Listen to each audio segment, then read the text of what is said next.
Hello दोस्तों, नमस्कार। स्वागत है आप सभी का मेक लर्निंग हब में। आज हम लोग बात करने जा रहे हैं हमारे घरों या फिर व्हीकल्स में जो एयर कूलिंग सिस्टम रहता है, या फिर यूँ कह लें जो कोल्ड स्टोरेज में रहता है एयर कूलिंग सिस्टम, उन सभी एयर कूलिंग सिस्टम के बारे में बात करने जा रहे हैं। तो लगभग जो वर्किंग सिस्टम होता है सभी जगह का सेम होता है, बस फ़र्क रहता है उनके कुछ पार्ट्स में। तो आइए बारी बारी से हम लोग कुछ सीखने का प्रयत्न करते हैं। तो शुरू करते हैं बिना देरी किए हुए।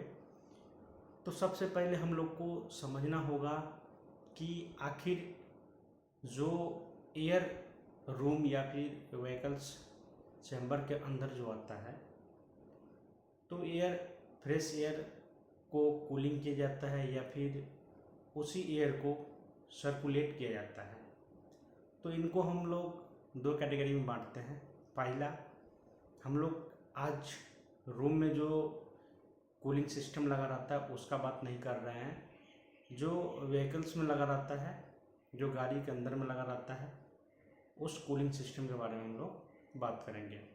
फर्स्ट ऑफ ऑल, हमारा जो है बाहरी एयर और जो हमारा व्हीकल्स का अंदर का एयर है, दोनों में डिफरेंसेस क्या है? तो उसका प्रेशर और टेम्परेचर। हम लोग जब भी बात करेंगे तो दो ही कॉन्टेक्स्ट में बात करेंगे। What about pressure, what think about pressure and temperature.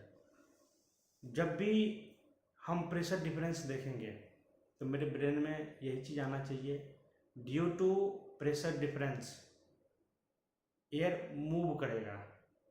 अब यहाँ पे सवाल आता है कि लो प्रेशर से हाई प्रेशर या फिर हाई प्रेशर से लो प्रेशर।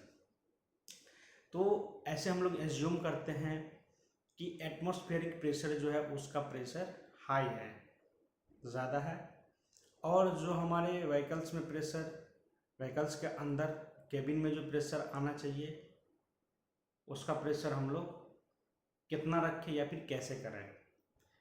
तो केबिन से पहले हम लोग कुछ मैकेनिज़्म यूज़ करते हैं, मशीन्स यूज़ करते हैं, उसके बारे में पहले डील कर लेते हैं। तो सबसे पहला नाम बोल रहे हैं हम मोटर। मोटर क्या करेगा? या फिर ब्लोअर बोल ले या फिर फ़ैन बोल ले, ब्लोअर फैन बोल ले। उनका मैकेनिज़्म क्या है? तो एटमॉस्फेरिक एयर को वो पुश करेगा हमारे चिलिंग मशीन में या फिर जहाँ पे कूलिंग सेटअप लगा हुआ है। अभी हम बात कर रहे हैं मशीन के अंदर का पार्ट्स, केबिन का बात नहीं कर रहे हैं। अब ये बाहरी एयर को चैम्बर में भेज दिया, कौन? तो ब्लोअर या फिर फैन या फिर मोटर। उसका वर्किंग प्रोफाइल एक ही है। एयर को क्या करेगा? मोशन देगा, बाहरी एयर को अंदर में धकेलेगा। अब ये एयर आ गया हमारे चैम्बर में, यानी कि जो मशीन सेटअप था उसके अंदर में। अब एयर आ गया, बट अब हमको दूसरा कॉन्टेक्स्ट में समझना है। दूसरा चीज़ है कि एक सर्कुलेट या फिर एक सर्कल में, एक साइकिल में मूव करता है, उस चीज़ का नाम है, एक लिक्विड है जिसको हम लोग बोलते हैं रेफ्रिजरेंट। अब एयर पे रुक के थोड़ा सा रेफ्रिजरेंट के बारे में बात करेंगे। अब व्हाट इज रेफ्रिजरेंट? रेफ्रिजरेंट क्या है? तो हम लोग ऐसे समझे, ये हमारा हैंड है और हम क्या किए, यहाँ से सामान उठाए और यहाँ रख दिए, फिर यहाँ से सामान उठाए यहाँ रख दिए। कहने का मतलब इस हाथ की वजह से हम इस चीज़ को सर्कुलेट कर रहे हैं। वैसे ही हमारा रेफ्रिजरेंट क्या करेगा? तो गर्म हवा को लेगा और बाहर फेंक देगा, गर्म हवा को लेगा और बाहर फेंक देगा, गर्म हवा को लेगा और बाहर फेंक देगा। इट मीन्स ये हमारा एक कोरियर बॉय की तरह काम करता है कि गर्म एयर को सक करेगा और उस गर्म एयर को बाहर रिलीज कर देगा और खुद वैसा का वैसा ही रहेगा। But how it is possible? ऐसा कैसे हो गया? तो जो हमारा रेफ्रिजरेंट था उन्होंने अपना फेज चेंज करा। फॉर एग्जाम्पल, जैसे मान लेते हैं कि उन्होंने जब हीट को एब्जॉर्ब किया तो वो गैसेस फॉर्म में हो गया होगा। हो गया होगा नहीं, डेफिनेटली जब वो हीट को सक करेगा तो उसका फेज चेंज हो जाएगा। क्यों होगा वो मैकेनिज्म बताएंगे, आगे हम लोग बात करेंगे। देन अब एयर पे आते हैं कि जब एयर अंदर आया था तो एटमॉस्फेरिक एयर था। अब क्या होगा, जो हमारा कूलेंट है वो बहुत चिल है, बहुत ठंडा है।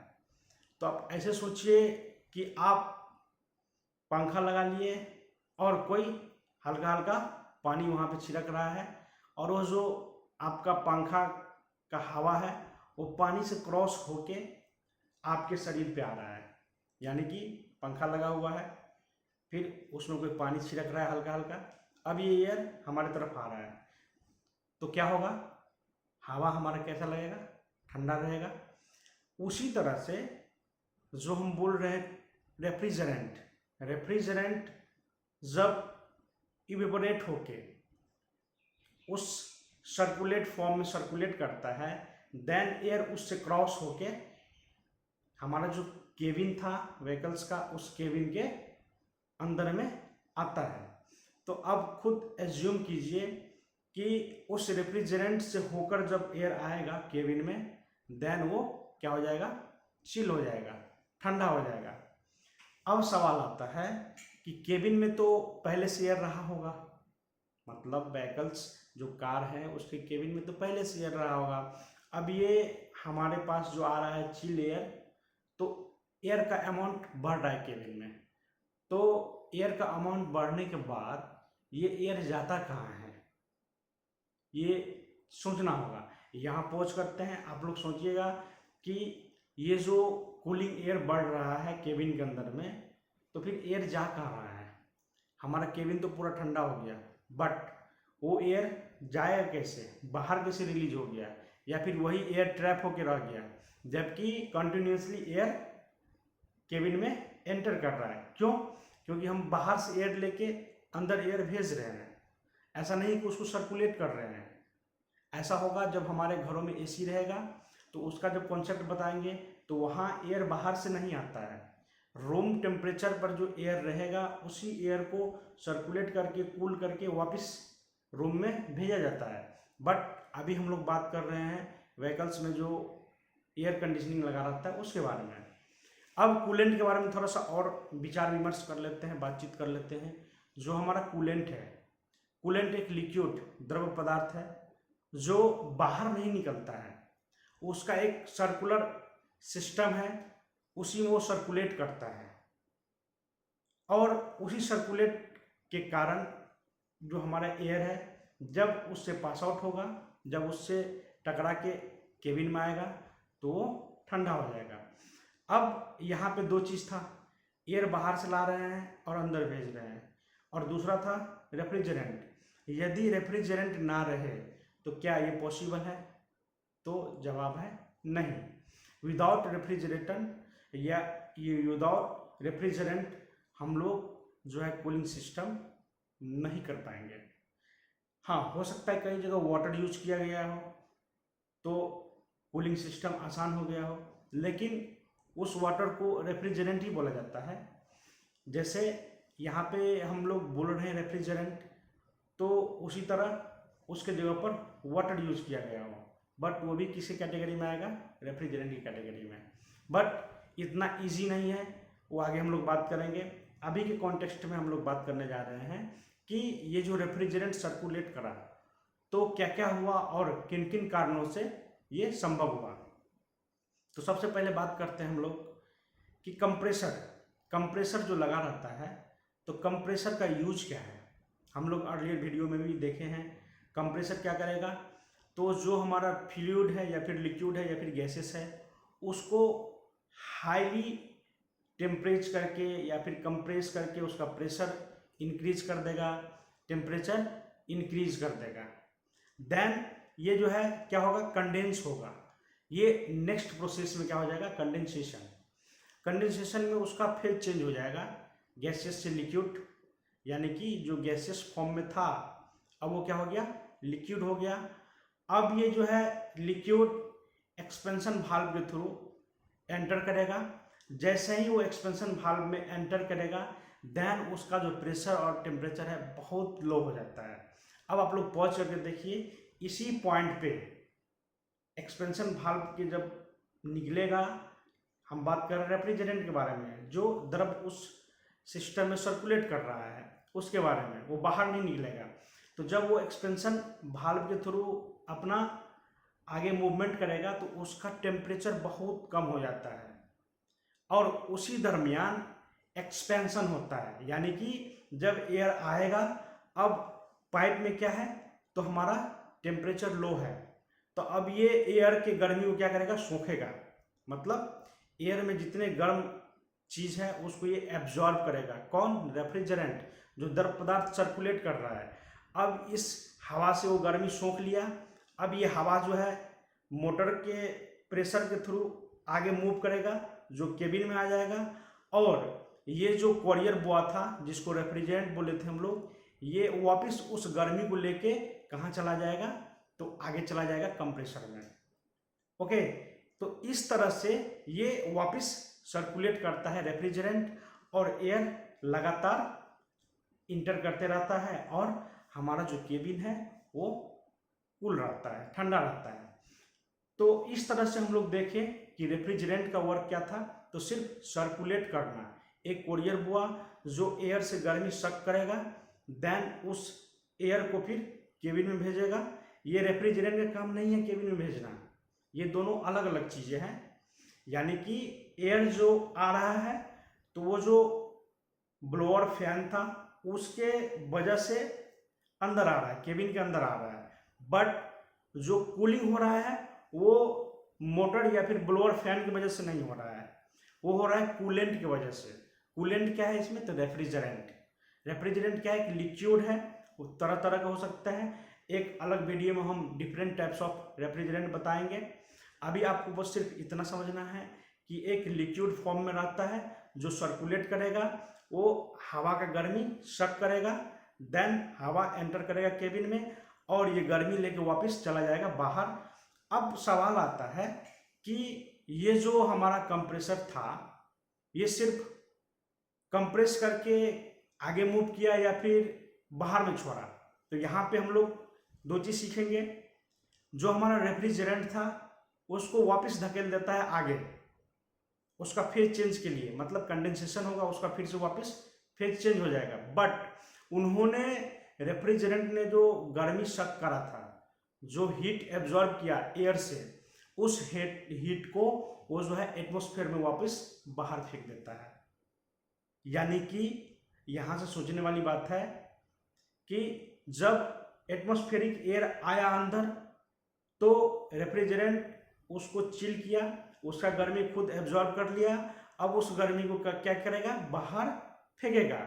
लेकिन अब जो गर्मी बाहर जाएगा तो यूं ही नहीं चला जाएगा। हम शुरू में क्या बोले थे, ड्यू टू प्रेशर डिफरेंस। अब एयर क्या करेगा, तो हाई प्रेशर से लो प्रेशर की तरफ फ्लो होगा। तो अब आप खुद सोचिए कि यदि इन्वायरमेंट का प्रेशर कम हो, ओके, और कंप्रेसर से जो निकला हुआ एयर प्रेशर है उसका भी कम हो, तो क्या वो प्रेशर झेल पाएगा? तो जवाब है नहीं।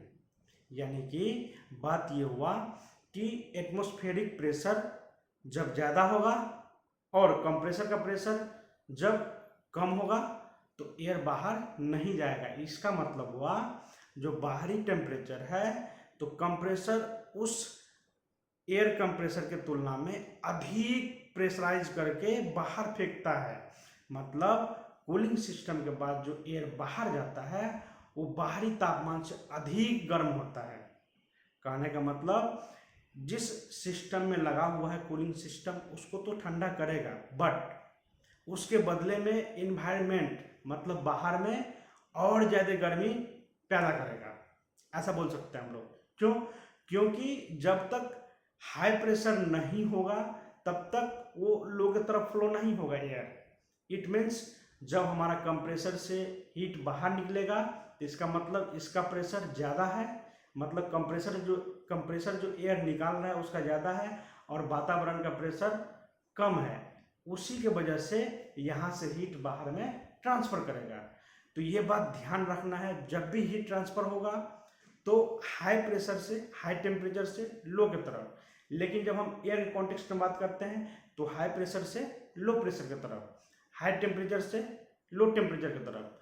अगर मान लीजिए कि बाहरी वातावरण का टेम्परेचर अधिक हो और कंप्रेसर से जो हम हीट बाहर कर रहे हैं उसका टेम्परेचर कम हो तो हीट ट्रांसफ़र नहीं होगा, उल्टा कंप्रेसर खराब हो जाएगा। इट मीन्स हमारा चैम्बर तो कूल हुआ बट वातावरण और अधिक गर्म हो गया। ये भी बात हमको ध्यान में रखना है। तो यहाँ पे हम लोग क्या क्या सीखे? सबसे पहले सीखे कि बाहरी एयर को ही अंदर में भेजा जाता है, लेकिन अब सवाल आता है कि ये एयर अपने आप तो ठंडा होगा नहीं, तो कौन सा मैकेनिज्म हुआ जो इस एयर को ठंडा कर दिया, बाहरी एयर को? तो अब यहाँ पे हम एक नया चीज़ दे दिए, कोरियर बुआ, बस एग्जांपल के लिए बोले हैं, बट उसका एक्चुअली नाम है रेफ्रिजरेंट। रेफ्रिजरेंट एक सर्कुलेट फॉर्म में सर्कुलेट होगा, घूमेगा पाइप में, और उसका प्रोसीजर क्या है? तो कंप्रेसर बोले हैं, कंप्रेसर जैसे ही आगे फर्दर मूवमेंट के लिए बोलेगा तो वो कंडेंसेशन कर देगा, यानी कि फेज चेंज कर देगा उसका। तो रेफ्रिजरेंट जो है हमारा आगे मूव करेगा एक्सपेंशन वाल्व में। अब वो क्या करेगा? तो एकदम से उस रेफ्रिजरेंट को, एक लिक्विड है, द्रव पदार्थ है, उसका तापमान कम कर देगा, प्रेशर कम कर देगा। अब होगा क्या? तो उस वजह से दैट पर्टिकुलर पॉइंट जो हमारा एयर आ रहा था केबिन में, तो उसको बोलेगा रुक, पहले यहाँ से गुजरो तब आगे जाना। जैसे ही ये यहाँ से गुजरेगा, अब ये रेफ्रिजरेंट क्या करेगा? तो इस एयर के गर्मी को सोखेगा, मतलब हीट को सोखेगा। अब सोख लिया, सक कर लिया, अब ये एयर क्या हो जाएगा? एकदम से कूल हो जाएगा, ठंडा हो जाएगा। अब फैन जो लगा हुआ है ब्लोअर, वो बोलेगा आगे मूव कर जाए, ये आगे मूव कर गया इसके टकराने के बाद। अब यहाँ पे रेफ्रिजरेंट क्या करेगा? तो इसको फर्दर आगे लेके जाएगा। क्यों? क्योंकि कंप्रेशन की वजह से उसका जो प्रेशर जो है क्या है, तो एक तरह से मूवेबल हो गया, सर्कुलर पाथ में घूम रहा है, तो ये फोर्सली आगे मूव होगा। जैसे ही आगे मूव होगा तो इसका फेज चेंज हो जाएगा, मतलब जो हमारा लिक्विड था अब ये क्या हो गया? हीट लेने के बाद गैसियस फॉर्म में हो गया, तो फर्दर आगे मूव हो जाएगा। वो आगे जब मूव होगा देन वापस से कंप्रेसर क्या करेगा? इसको कंप्रेस करके हीट को बाहर में फेंक देगा, लेकिन और अधिक गर्म, जैसे कॉन्सेप्ट बताया है, हाई टेम्परेचर से लो टेम्परेचर हीट का ट्रांसफर होगा, मतलब और गर्म करके उसको बाहर में फेंक दिया गर्मी को। बट रेफ्रिजरेंट नहीं फेंकाया है अभी तक, रेफ्रिजरेंट उसी पाइप में क्या करेगा? सर्कुलेट करेगा। तो उम्मीद करते हैं आप लोग को ये कंसेप्ट समझ में आया होगा कि एयर अपने आप ठंडा नहीं होता है, एक एजेंट है जो उसको गर्मी को सोखेगा, देन उसको वापस धकेलेगा। बट यहाँ पे एक चीज़ था, हम बोले थे कि केबिन में जब एयर एंटर करता है देन वो कूलिंग एंटर कैसे बाहर रिलीज हो जाता है, क्योंकि कंटिन्यूस एयर आते रहता है केबिन में, तो कोई ना कोई ऐसा तो जगह होगा जहाँ से जो गर्म एयर होगा वो बाहर निकलता होगा। तो आप लोग को कमेंट में बताना है, और साथ साथ ये भी बताना है कि आपको ये वीडियो कैसा लगा, और यदि समझ में नहीं आए तो कमेंट कीजिएगा। मिलते हैं हम लोग अगले वीडियो में।